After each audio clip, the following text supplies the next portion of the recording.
Hey everyone, welcome back. Here's how to fix the PrizePicks face verification not working. First, go to your phone settings, then tap search for apps and scroll down and tap PrizePicks, then tap permissions. After that, allow camera access. Then make sure your front camera is clean. Clean your camera lenses with a soft tissue or a piece of cloth.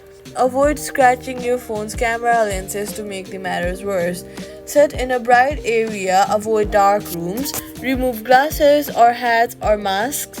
Then swipe up on the bottom of your screen, look for the PrizePicks app, swipe it away completely, wait for a few while and reopen it. Then head over to your App Store or your Play Store, search for PrizePicks and install the app to the latest version. That's how to fix the PrizePicks face verification not working. Subscribe for more simple app fixes.